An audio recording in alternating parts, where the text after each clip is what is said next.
Howdy, y'all. It's Reese, aka Bearman Prime, on this July 21st. Welcome back to my Read the Bible in a Year series. Thank you again for joining me. God bless you all. Card in the top right hand corner for the rest of the playlist. And please, if you would, hit that like button, subscribe button, and notification bell. I really do appreciate it. All right, so we are continuing following Jesus' earthly ministry as he travels throughout Israel, doing all the miracles and the good things, healing the sick, feeding many, uh, proclaiming the good news, the gospel of the kingdom. So let's continue on there. We're going to go over to Matthew chapter 15 today and begin in verse 32. Jesus called his followers to him and said, I feel sorry for these people. They have been with me 3 days, and now they have nothing to eat. I don't want to send them away hungry. They might faint while going home. The followers asked Jesus, Where can we get enough bread to feed all these people? We are a long way from any town. Jesus asked, How many loaves of bread do you have? They answered, We have 7 loaves of bread and a few small fish. Jesus told the people to sit on the ground. He took the 7 loaves of bread and the fish. Then he gave thanks to God for the food. He broke the bread into pieces, which he gave to the followers, and they gave the food to the people. All the people ate until they were full. After this, the followers filled 7 baskets with the pieces of food that were not eaten. There were about 4,000 men there who ate. There were also some women and children. After they all ate, Jesus told the people they could go home. He got into the boat and went to the area of Magadan. Chapter 16, verse 1. The Pharisees and the Sadducees came to Jesus. They wanted to test him, so they asked him to show them a miracle as a sign from God. Jesus answered, When you people see the sunset, you know what the weather will be. If the sky is red, you say we will have good weather. And in the morning, if the sky is dark and red, you say that it will be a rainy day. These are signs of the weather. You see these signs in the sky and know what they mean. In the same way, you see the things that are happening now. These are also signs, but you don't know their meaning. It is the evil and sinful people who want to see a miracle as a sign from God. But no miracle will be done to prove anything to them. The only sign will be the miracle that happened to Jonah. Then Jesus went away from there.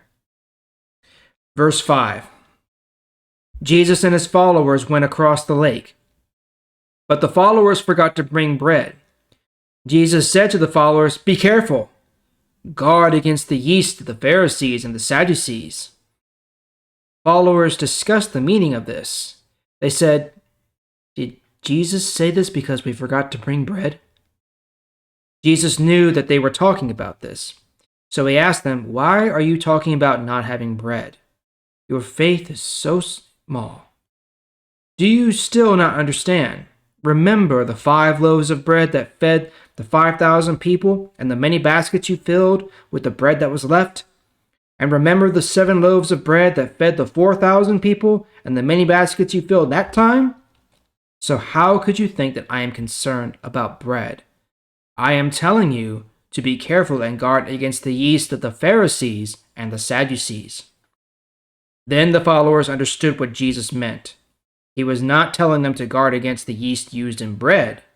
He was telling them to guard against the teaching of the Pharisees and the Sadducees.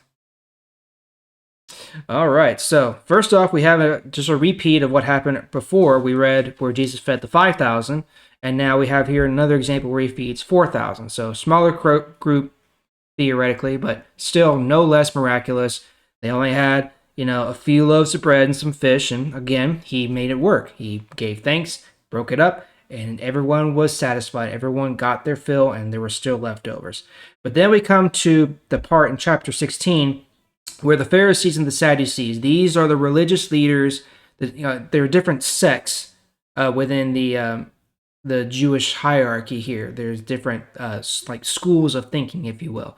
The Pharisees and the Sadducees are two of the more prominent ones. But anyway, they are the religious leaders, the teachers of the law. They're the authority in Jewish culture at this time.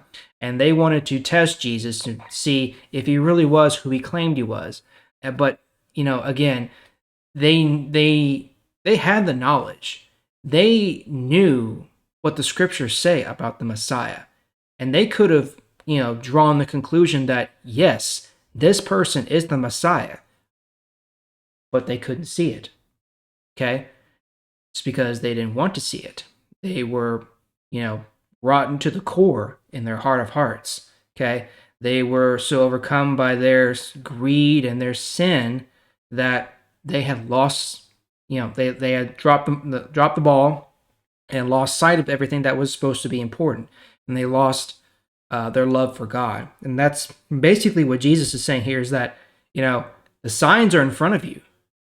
I've been here this whole time doing all this stuff, but you refuse to believe. So the only sign you're going to get is the sign of Jonah. Now, what does that mean? Well, he's using the story of Jonah as a parallel to his death.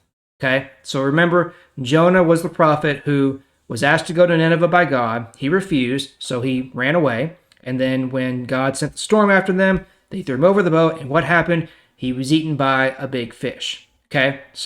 And he stayed in the belly of the fish for 3 whole days, 3 days and 3 nights. And then after that, he was spat out. Okay? So you can kind of see the relation there where eventually Jesus is going to die and he's going to be buried. And he will stay in the dark, separated from God in death for 3 days. And he will rise again. That's the sign he's alluding to there. But again, they won't see it. And then finally, he's warning his disciples, his apostles, to be careful of the teachings of these Pharisees and Sadducees, because they will definitely lead them astray, using the metaphor for the bread and the yeast. The yeast is what makes the bread rise and fluff and give it its shape, right? So you have to really work it in and get it all the way into the dough. And so that's the same thing. The teaching of the Pharisees and Sadducees has to sink deep in for it to take hold. And he's saying, be careful of that and don't let it take hold. All right. So anyway, that's all for today. We're going to pick it up there tomorrow. Thank you again for joining me. I sure do appreciate it. I'll see y'all tomorrow. Bye.